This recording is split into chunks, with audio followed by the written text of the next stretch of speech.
창세기 강해 계속해서 말씀 나누도록 하겠습니다. 원래는 23장으로 넘어가려고 했는데 왜냐하면 15절부터 24절까지를 설교를 하려고 하다 보니까 어떠한 메시지를 전해야 될지를 사실 잘 발견을 못했습니다. 그래서 여러분들의 설교를 참고하려고 인터넷도 뒤져보고 유튜브도 열어보고 했는데 이 본문을 가지고 설교하는 설교가 거의 없어가지고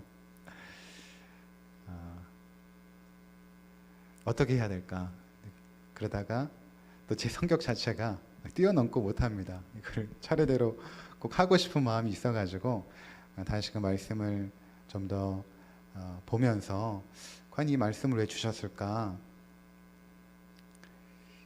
특별히 20절에서 24절까지는 그 아브라함의 그 형제인 나홀이 자녀를 낳았다라는 그 족보거든요. 그래서 이 족보를 통해서 어떤 메시지를 우리가 들을 수 있을까? 하나님께서 이 본문을 우리 가운데 주셨을 때는 어떤 메시지를 전달하고자 하는 것인데 그것이 과연 무엇일까에 대한 부분들이 선명하게 떠오르지 않다가 이제 오늘 말씀을 준비하면서 하나님께서 이 본문을 이래서 우리 가운데 허락해 주셨구나 라는 것들이 정리가 되었습니다. 그래서 오늘 이 본문의 말씀을 가지고 우리가 함께 하나님의 뜻들, 하나님의 섭리, 그분의 일하심을 함께 살펴보고자 하는 것입니다. 우리가 지난 시간에 그 아브라함이 그 시험의 모습 살펴보았죠. 이삭을 번제로 드리는 참 독특한 시험 아니었습니까? 3일 길을 걸어가서 모리아 산으로 가서 하나님께서 지정하신 그곳에서 아들을 번제로 드리는 내 독자 이삭, 내 사랑하는 아들을 번제로 드리라 라는 그 시험을 이제 아브라함이 순종하지 않습니까? 참 놀랍죠. 아브라함 믿음이 정말 놀랍습니다. 어떻게 그런 믿음이 있었을까? 그것은 순간적으로 생긴 믿음이 아니라 그의 인생 가운데 하나님을 경험하고 하나님을 체험하면서 하나님에 대한 신뢰, 그 확신이 생긴 것 아니겠습니까? 그래서 하나님께서 이러한 시험을 했을 때는 뭔가 목적하신 것이 있다, 뜻하신 것이 있다, 그리고 아들을 죽이라고 명하였을 때는 반드시 살려주실 것이다 라는 것을 그가 믿었습니다. 그렇죠? 결국에는 자기 아들을 번제단에 올려놓고 칼을 들어 잡으려고 할 때 하늘로부터 아브라함아 아브라함아 이제야 내가 나를 경유하는 줄 아노라 라고 하고 나서 그 수풀에 걸려있는 그 순양을 가져다가 이삭과 함께 경배를 드리지 않습니까? 그리고 아브라함이 그곳에 여호와이래라 이렇게 말하지 않습니까? 하나님께서 여호와의 산에서 준비하실 것이다. 그 여호와의 산이 어디입니까? 바로 예수님께서 죽으셨던 그 갈보리 언덕, 그렇죠? 거기가 여호와의 산입니다. 시온산이라고 부르기도 하고 그곳에 예루살렘 성전이 세워졌고 그 예루살렘 성전이 보이는 바로 그 앞에서 예수님께서 죽으시지 않았습니까? 결국에는 아브라함이 이삭을 죽이는 그 장면을 통해서 하나님께서 목적하신 것이 무엇입니까? 그것은 앞으로 내가 너희를 구원할 것인데 그 구원의 방식이 무엇인가 하면 하나님의 아들을 죽이는 방식으로 내가 너희를 구원할 것이다.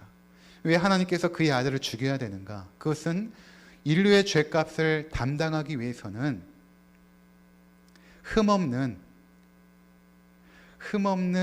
존재가, 죄가 하나도 없는 그런 존재가 인류의 죄를 담당해야 됩니다. 그리고 모든 인류의 죄를 담당하기 위해서는 어떤 한 사람의 순결한 그런 사람으로 되는 것이 아니라 그 모든 죄값을 감당할 만큼의 능력과 권위와 권세가 있는 사람이어야 되는데 하나님밖에 없죠.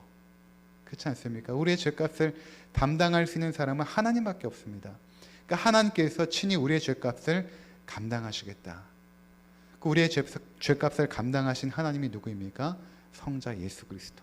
성자 예수 그리스도의 죽음을 통하여, 십자가의 죽음을 통하여 우리를 하나님의 자녀로 구원해내는 그 역사를 내가 시온산, 모리아산, 예루살렘 성전이 있는 그곳에서 이루겠다라고 예수님이 십자가에 못 박혀 죽기 1600년 전에 이 사건을 하나님께서 우리 가운데 보여주신 것입니다.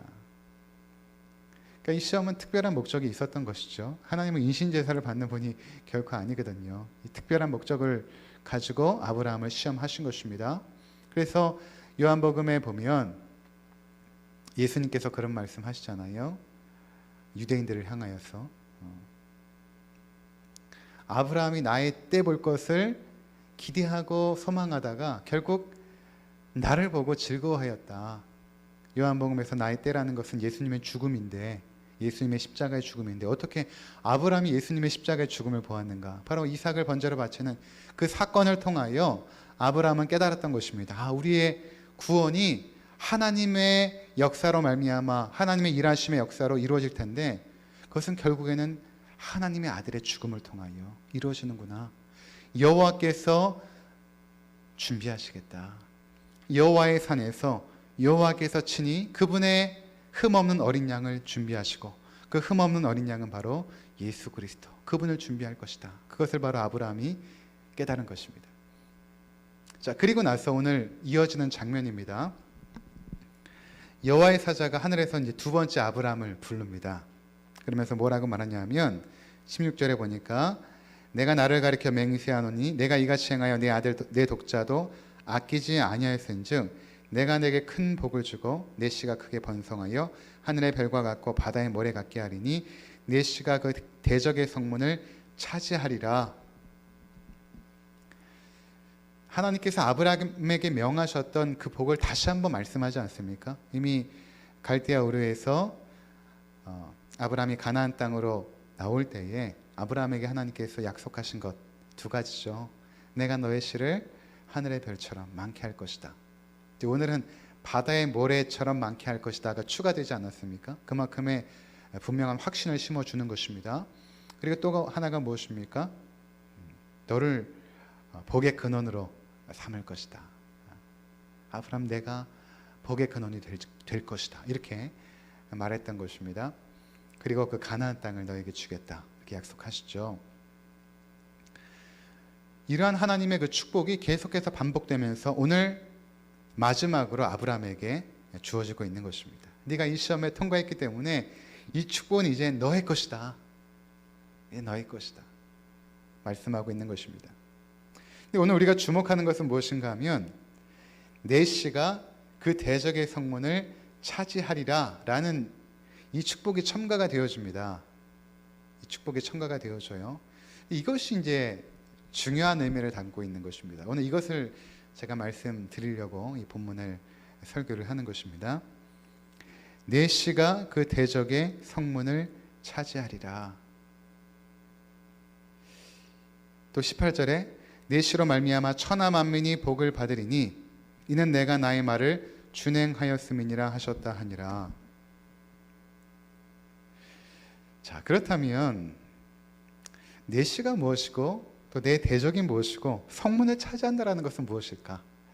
이것을 하나하나 우리가 살펴보도록 하겠습니다. 단순히 이제 우리가 생각하면 내 씨 그러면 아브라함의 후손일 것이다 이렇게 생각하지 않습니까? 그런데 여러분, 제가 몇 번 강조를 드렸지만 성경에서 아브라함이라는 그 인물 자체가 그렇게 중요한 것은 아닙니다. 어떻게 아브라함이 믿음의 조상인데 중요하지 않을까? 여러분, 중요하지 않습니다. 성경에서는. 여러분, 성경에서는 다윗도 중요하지 않습니다. 그렇죠? 다윗도 중요하지 않습니다. 성경에서는 모세도 중요하지 않습니다. 성경에 나와 있는 그 어떤 탁월한 믿음의 사람이라 할지라도 그들은 우리의 주목의 대상이거나 신뢰의 대상이거나 의지할 대상이 아니죠. 중요한 것은 누구입니까? 하나님이십니다. 성경을 통하여 우리는 하나님을 발견해야 되는 것입니다. 믿음이 없는 아브라함을 믿음의 사람으로 만든 것은 하나님이십니다. 철저한 하나님의 주권과 섭리 속에서 그가 믿음의 사람이 되었기 때문에 우리가 아브라함 자체를 주목하게 되면 성경을 잘못 이해하게 되는 것입니다. 그래서 내 씨가 내 대적의 성문을 차지하리라 했을 때 아브라함의 을 통하여 이루어지는 그 후손의 축복, 그건 아브라함의 축복, 그것이 초점에 있는 것이 아니라 이 씨라는 것은 하나님께서 결국에는 아브라함을 통하 이 땅에 보내실 예수 그리스도를 의미하는 것입니다. 그러니까 아브라함이 중요한 이유는 무엇인가 하면 예수 그리스도를 그가 계시하는 하나의 통로가 되었고, 그렇죠? 모리아산에서 번제로 드리는 것을 통하여 예수님의 십자가 사건을 계시하는 아주 중요한 인물로 대두가 되어졌고, 또 그를 통하여 그의 후손 가운데 누가 태어납니까? 결국 예수님께서 오십니다. 자, 그래서 창세기 갈라디아서 3장 16절부터 먼저 보겠습니다. 갈라디아서 3장 16절입니다.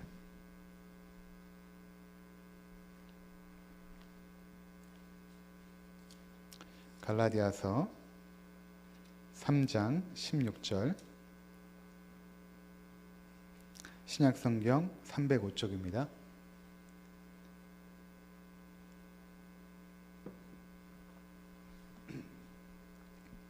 제가 하나님 말씀 봉독하겠습니다.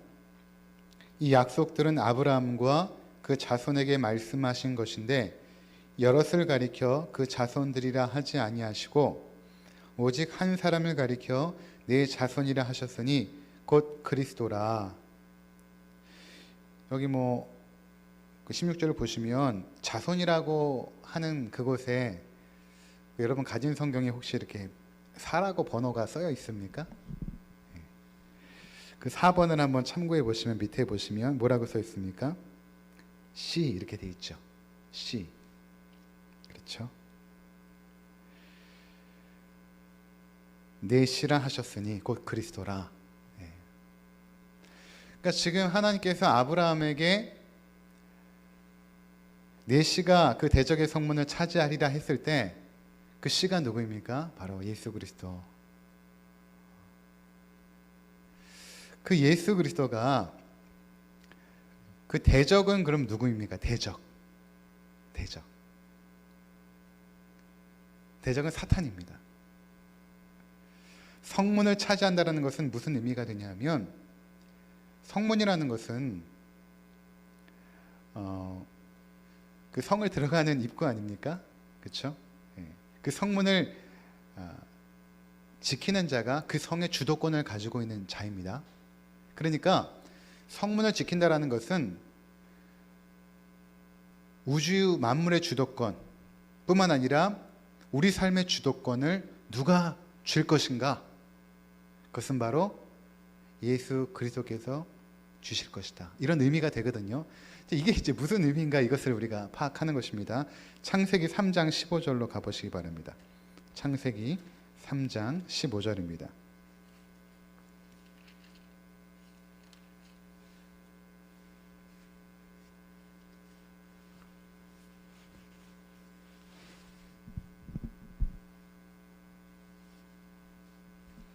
창세기 3장 15절 제가 읽습니다. 내가 너로 여자와 원수가 되게 하고 내 후손도 여자의 후손과 원수가 되게 하리니 여자의 후손은 내 머리를 상하게 할 것이요 너는 그의 발꿈치를 상하게 할 것이니라 하시고, 자, 아담과 하와가 범죄한 후에 하나님께서 사단에게 이 저주를 하십니다. 그러면서 어떠한 말씀을 하시냐면 이것을 원시 복음이라고 하는데 가장 처음에 주어진 복음이라는 것입니다. 그 복음이 무엇인가? 내가 너로 여자와 원수가 되게 하고, 내가 누구입니까? 하나님이죠. 너는 사탄입니다. 하나님께서 사탄으로 하여금 여자와 원수가 되게 하고 또 내 후손도 여자의 후손과 원수가 되게 하리니, 내 후손은 누구입니까? 사단의 후손들. 여자의 후손과 원수가 되게 하리니 여자의 후손은 내 머리를 상하게 할 것이요 너는 그의 발꿈치를 상하게 할 것이니라. 이것이 무슨 의미가 되냐면 결국 사단이 아담과 하와를 범죄하게 함으로 그가 인간들의 주도권을 쥔 것입니다. 그래서 예수님께서도 사탄을 뭐라고 그랬냐면 공중의 권세 잡은 자 이렇게 말하지 않습니까? 그러니까 사탄이 하나님의 창조하신 존귀한 인간들의 삶의 주도권을 잡아버린 것입니다. 이해가 되어지죠. 아담과 하와의 타락 이후에 그 악한 사단이 인생의 주도권을 잡은 것입니다. 그러니까 여러분, 우리가 그동안 하나님을 알지 못하고 살아왔을 때를 생각해 보십시오. 내가 내 인생의 주도권을 가진 것 같으나 사실은 악한 사단이 끌고 가는 대로 끌려가지 않았습니까? 죄와 대항하여 싸우면 늘 패했고, 죄와 대항하여 싸웁니까? 죄를 즐기고 악한 사단의 영이 끌고 가는 대로 끌려가고 우상 숭배하고 죄를 즐기고 세상 향락과 쾌락을 즐거워했던 우리들, 사단이 우리 인생의 주도권을 잡은 것입니다. 그래서 그 증거가 무엇인가 하면 4장에 보면 아담과 하와가 가인과 아벨을 낳죠. 그때 가인이 하나님께서 자신의 예배를 받지 않자 어떻게 합니까? 아담을 들판으로 끌고 나가서 돌로 쳐 죽이죠. 그리고 나서 하나님께서 가인에게 이런 말씀을 하십니다. 뭐라고 말씀하시냐면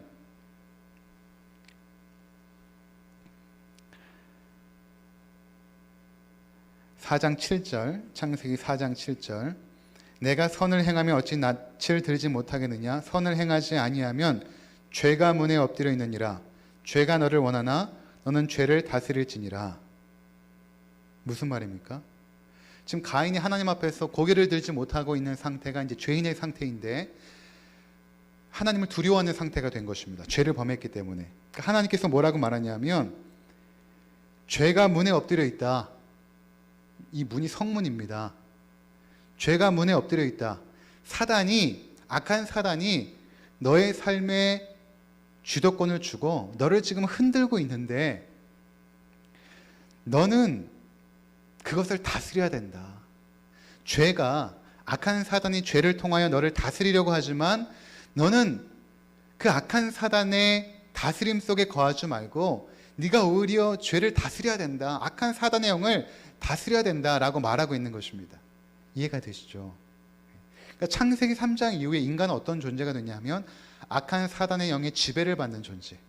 항상 우리 삶의 주도권을 악한 사단이 쥐고 있고 우리는 그 주도권 속에서 벗어나려고 노력하지만 벗어날 수 없는 존재로 계속해서 살아갈 수밖에 없다는 것입니다. 이게 우리 인간의 현실이라는 것입니다. 그렇게 우리가 살아온 것입니다, 그동안. 그러면 이 악한 사단에게 삶의 주도권을 내어준 우리가 과연 어떻게 소망이 있는가?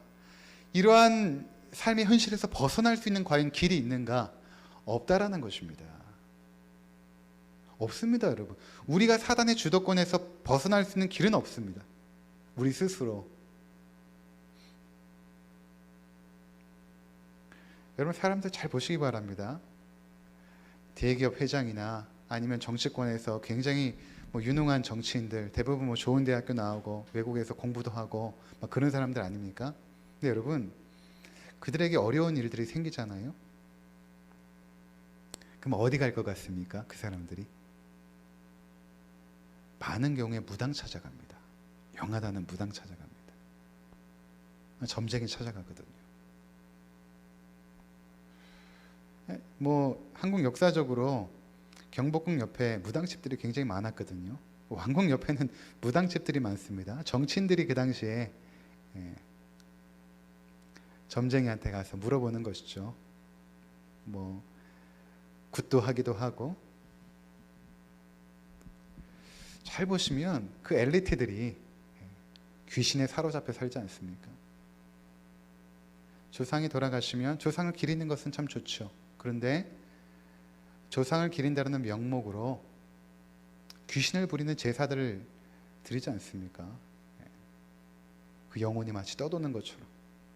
저는 이해가 안 되는 게 그렇게 제사를 지내는 사람들이 하나님이 어디 있어? 라고 부인하는 것을 보면 참 신기하지 않습니까? 귀신을 인정하면서 하나님을 인정하지 않는다는 사실이 참 의아합니다. 저는. 신이 어디 있어? 라고 하면서 귀신을 인정하잖아요. 귀신에 사로잡혀 삽니다. 벗어날 수가 없어요, 인간은. 그러니까 마지막 순간에 인간이 코끝에 호흡이 닿고 죽음의 순간에 어떻게 되냐면 평생 사단의 지배권을 내어주고 살던 그 사람들이 그 영혼을 사단이 확 쥐고 지옥으로 끌고 갑니다. 얼마나 무섭고 얼마나 고통스러울까요? 그러니까 마지막에 여러분, 저는 장례식을 참 많이 갔는데, 임종도 많이 보고 여러 장례식들 많이 다녔는데, 그 장례식에서 가장 힘든 순간이 언제냐면 그 죽은 자를 이제 화장터에서 화구에 이렇게 들어갈 때 가족들이 이제 울잖아요. 근데 믿지 않는 사람들의 그 울음소리를 들으면 마치 지옥에서 괴성을 지르는 듯한 그런 아주 소름 끼치는 느낌을 받습니다. 저게 지옥이겠다. 여러분도 들어보셨죠? 그런 어떤 괴성들, 막 그런 울음소리들. 근데 성도들의 죽음 속에서는 물론 울긴 하지만 그 울음은 이별에 대한 어떤 울음이기도 하지만 과도하게 슬퍼하지는 않습니다. 우리는, 그렇죠? 그렇게 울지 않아요. 과도하게 절망하거나 슬퍼하지 않죠. 성도들은 또 만날 것이기 때문에, 부활의 소망이 있기 때문에. 그렇지 않습니까? 그런데 믿지 않는 자들의 죽음은 굉장히 고통스럽고 굉장히 두렵고 소름 끼칠 정도로 섬뜩한, 그것이 평생 사단의 종노릇 하다가 결국에는 그 영혼이 사단에게 빼앗겨지는 그들의 종말이 그렇다는 것입니다. 그러니까 우리의 삶의 그 성문의 주도권을 악한 사단이 잡고 있었다는 것입니다. 그동안. 그리고 거기서 헤어날 길은 없었다는 것이 성경이 우리 가운데 보여주고 있는 증언인 것입니다. 그런데 창세기 22장에 하나님께서 아브라함을 통하여 우리의 인류의 구원이 그의 아들 예수 그리스도를 통하여 이루어질 것이다, 하나님이 준비하신 어린 양 예수 그리스도를 통하여 이루어질 것이다 라는 그 계시를 보여주고 나서 그 다음에 축복으로 던져준 말씀이 무엇입니까? 넷이 예수 그리스도가 그 대적의 성문을 차지하리라. 그 대적이 누구입니까? 악한 사단. 악한 사단이 너희 인생의 성문을 쥐고 있었지만 이제는 예수께서 너희 인생의 주도권을 잡으실 것이다. 하나님의 아들께서 이 땅에 오셔서 너희를 구원하고 십자가의 죽음과 부활을 통하여 하늘의 모든 권세와 능력을 쟁취한 이후에 너희의 삶의 주도권을 잡으실 것이다 라고 지금 말하고 있는 것입니다. 여러분, 이해가 되시죠? 그러니까 이 축복의 말씀이 얼마만큼 놀라운 것입니까? 그래서 우리 삶의 주도권을 누가 지금 쥐고 계십니까? 예수님께서 붙잡고 있죠. 그래서 우리는 예수님을 주님이라고 부르는 것입니다. 주님께서 내 인생의 주도권을 붙잡고 있습니다. 얼마나 감사합니까? 여러분 인생을 주님께서 붙잡고 있습니다. 그러니까 내 인생이 내 뜻과 계획대로 진행되는 것 같지만 여러분, 그렇지 않습니다.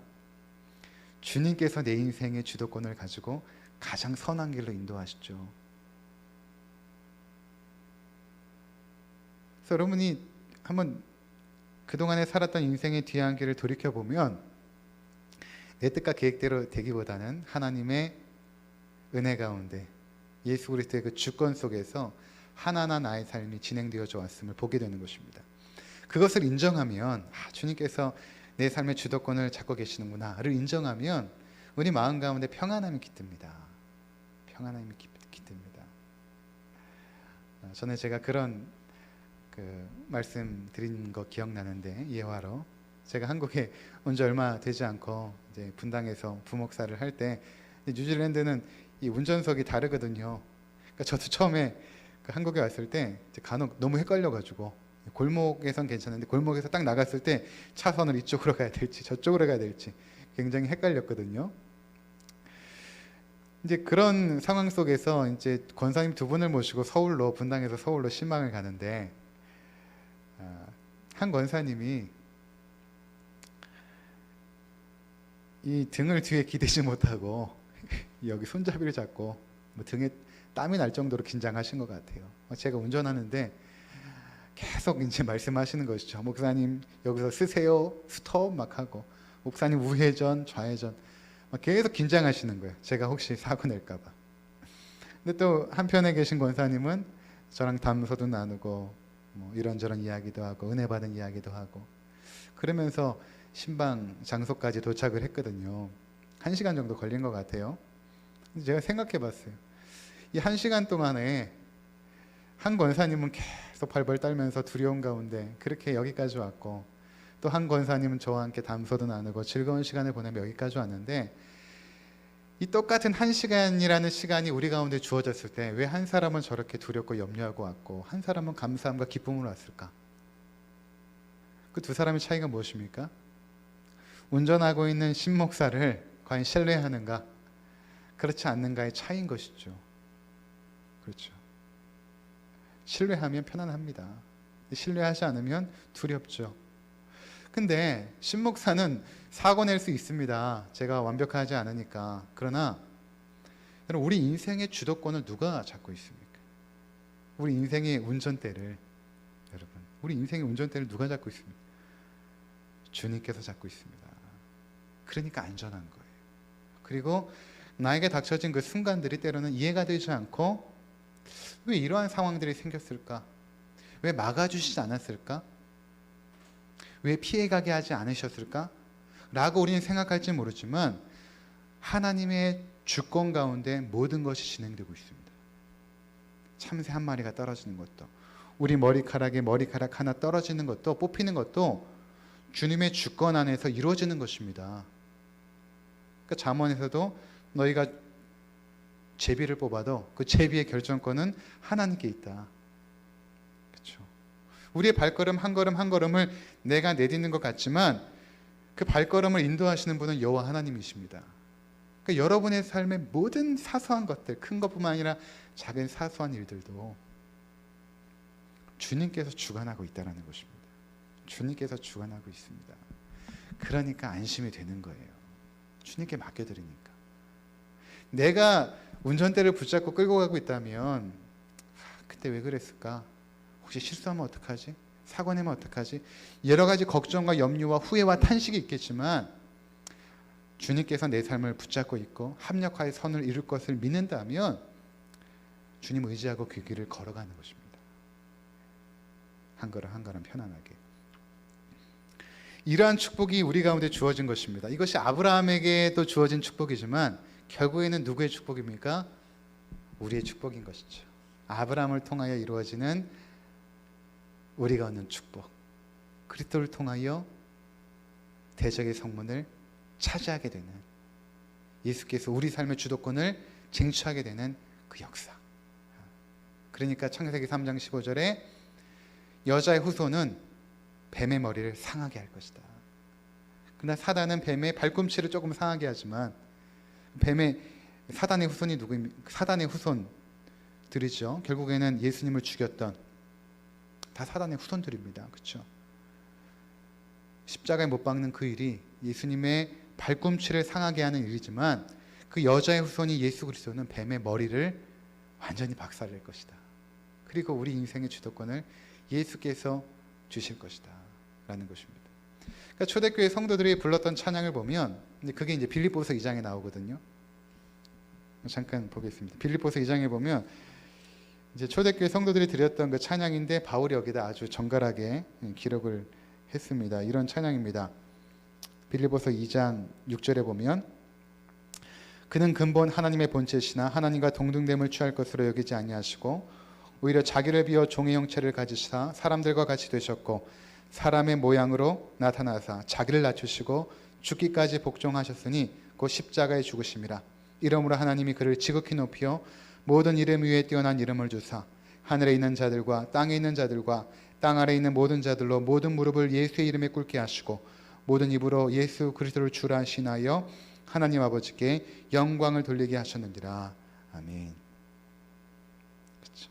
하나님께서 이 땅에 오셔서 죽으시고 부활하셔서 하늘과 땅의 모든 영광을 얻으셔서 모든 무릎이 예수의 발 앞에 꿇어 엎드려 예수를 주라고 신하며 고백하는 이 놀라운 구원의 역사, 이것이 여러분 이미 아브라함의 이삭을 번제로 바치는 이 사건 속에서 우리 가운데 계시가 되어졌고 그 축복 또한 우리 가운데 밝히고 있다는 것입니다.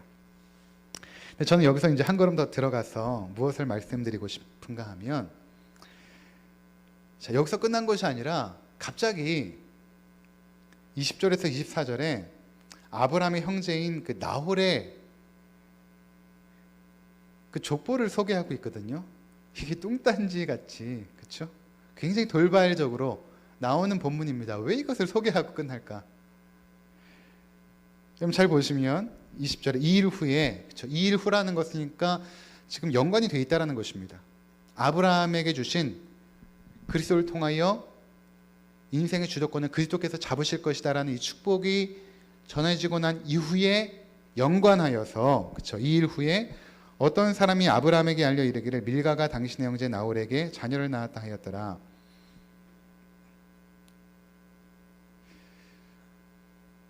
그 시간이 조금 있으니까 이 부분 잠깐 살펴보겠습니다. 창세기 11장 27절 잠깐 볼까요? 창세기 11장 27절.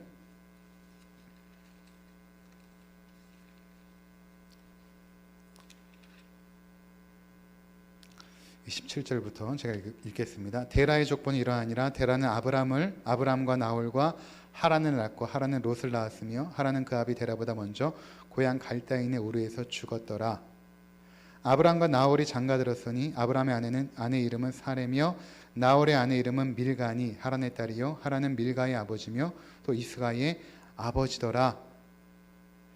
자, 지금 이 아브람의 족보가 아니죠. 아브람의 아버지 데라의 족보가 11장 27절에 잠깐 소개하고 나서, 자, 이제 다시 본문으로 오시면 됩니다. 그러니까 지금 데라의 그 자손 아들이 3명 있었죠. 나중에 살펴보십시오. 시간이 없으니까. 데라의 아들 3명이 있었는데 아브라함이 있었고, 그 다음에 나홀이 있고, 그 다음에 하란이 있습니다. 근데 하란은 좀 일찍 죽어요. 근데 누구를 낳냐 하면 하란이 롯을 낳습니다. 그러니까 롯과 아브라함이 함께 이제 동거하지 않습니까? 가나안 땅에서. 그 롯이 조카죠. 그러니까 하란의 아들입니다. 그리고 나홀은 잠깐 아까 11장에 소개됐다가 나오지 않다가 아브라함의 이제 동생인데 나홀이 이제 밀가라는 사람하고 결혼하여서 자녀를 낳았다라는 것입니다. 몇 명을 낳았냐면 8명을 낳습니다. 그리고 첩을 통해서 또 4명을 낳습니다. 총 12명을 낳아요. 근데 12명을 낳은 게 중요한 것이 아니라 그 낳은 자녀들 중에 이 밀가라는 그 사람과 나홀이 결혼하여서 낳은 아들 중에 부두엘이라는 아들이 있습니다. 근데 그 부두엘이라는 사람을 통해 누가 태어났냐면 리브가라는 여인이 태어납니다. 그리고 리브가하고 라반이라는 그 남매를 낳습니다. 그러니까 라반 여러분 잘 아시죠? 나중에 야곱이 그 삼촌 집 라반 집에 이렇게 가고 막 이런 장면들이 뒤에 나옵니다. 그러니까 제가 정리하겠습니다. 데라의 세 아들 아브람과 나홀과 하란이 있었다. 하란의 아들은 롯이고, 그 다음에 나홀은 밀가와 결혼하여서 총 12명의 아들을 낳는데, 그렇죠? 첩까지 합쳐서 12명의 아들을 낳는데, 그 중에 부두엘이라는 아들을 통하여 리브가라는 딸을 낳습니다. 그렇죠? 자, 이게 이제 어디 나오냐면 여기 나오죠. 23절에 이 8사람은 아브라함의 형제 나홀의 아내 밀가의 소생이며 부두엘은 리브가를 낳았고,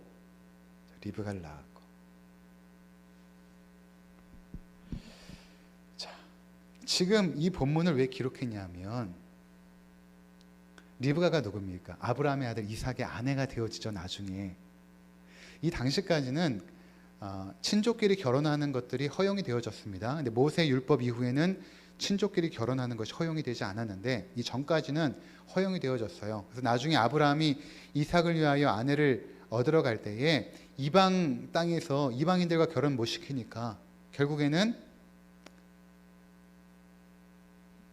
자기 형제 집까지 종을 보내지 않습니까? 그래서 거기서 이삭의 아내 리브가를 이제 만나게 됩니다. 그래서 이삭과 리브가가 결혼하지 않습니까? 그래서 야곱과 에서가 태어납니다.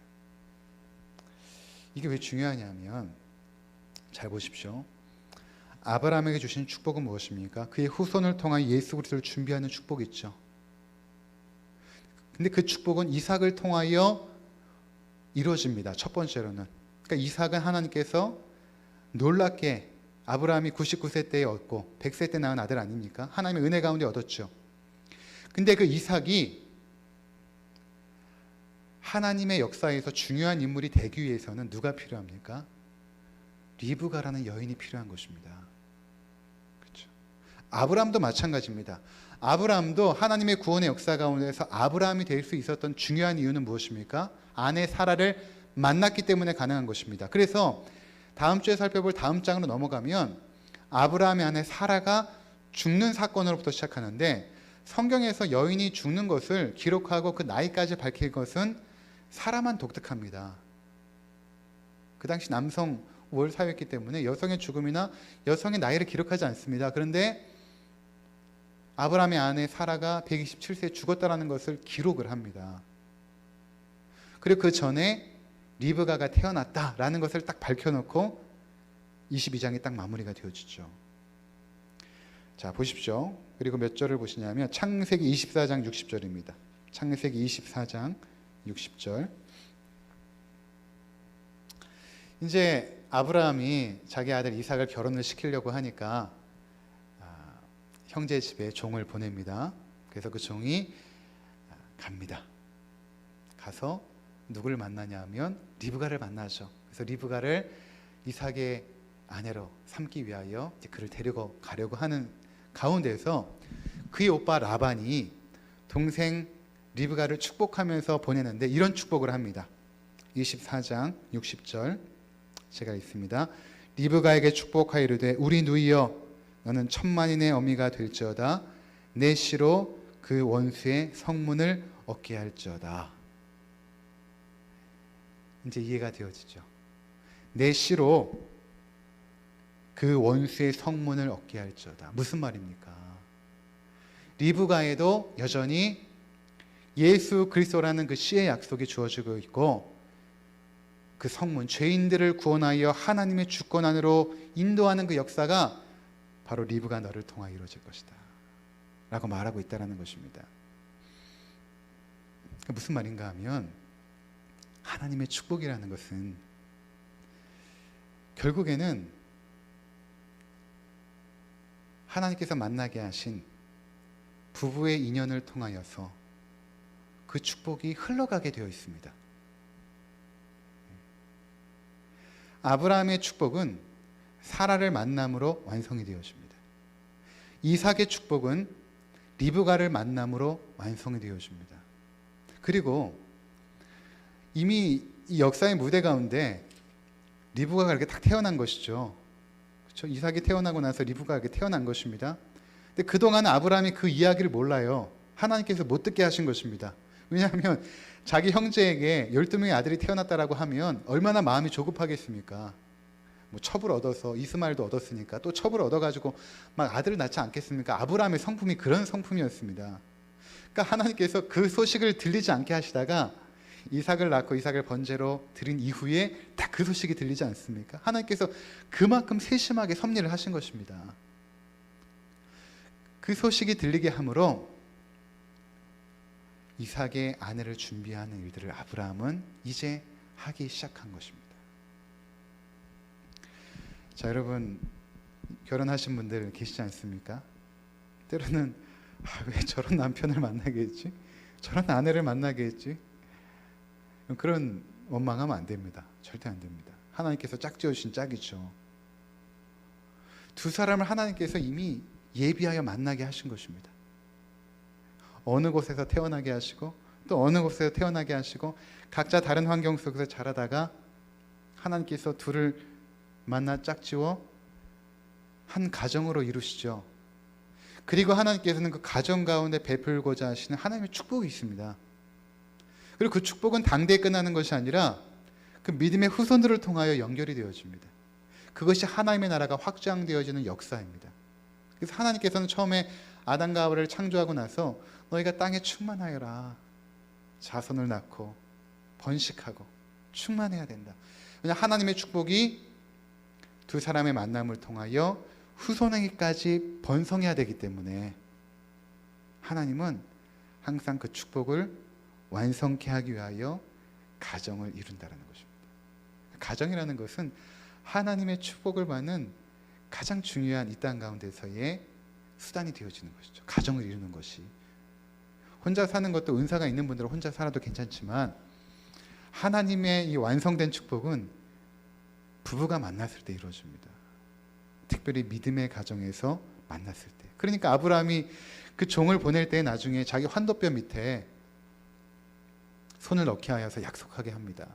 네가 정말 내 아들을, 이삭의 아내를 좋은 사람을 데리고 와야 된다 라고 꼭 약속을 시키지 않습니까? 그만큼 중요한 것입니다. 그러니까 그 먼 부엘사바에 사는 아브라함이 먼 곳 자기의 형제가 사는 먼 곳까지 종을 보내가지고 리브가를 만나게 하지 않습니까? 그러니까 여러분, 자녀를 두고 있는 홍기가 다 된 우리 자녀들의 교회도 있는데 기도 많이 하시기 바랍니다. 많이 하셔서 저들이 정말 축복된 인생을 살기 위해서는 제일 중요한 것이 무엇입니까? 믿음의 사람을 만나야 됩니다. 그럼 하나님의 축복이 완성이 되어져요. 자녀들을 통하여.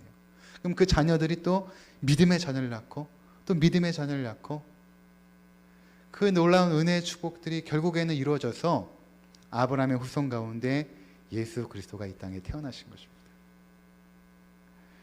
그러니까 여러분, 여러분들도 믿음 안에서 결혼하셨다면 여러분 자녀도 그렇게 결혼할 수 있도록 꼭 기도하시고, 정말 기도하시고, 또 우리 미혼의 청년들이 있다면 여러분 기도하시기 바랍니다. 좀 늦어도 괜찮아요. 이상한 사람 만나서 빨리 결혼하는 것보다는 좀 늦어도 괜찮습니다. 믿음이 있는 분들 만나셔서 언약의 가정을 이루어서 그 가정을 통해 이루실 하나님의 놀라운 은혜와 축복을 마음껏 누린다면 그 아브라함의 복이 우리 가운데 임하는 것입니다. 무엇보다도 이 놀라운 은혜의 축복의 말씀 꼭 기억하시고 믿음의 여정을 살아가시는 우리 모든 성도님들 되시기를 주의 이름으로 축원을 드립니다. 기도하겠습니다.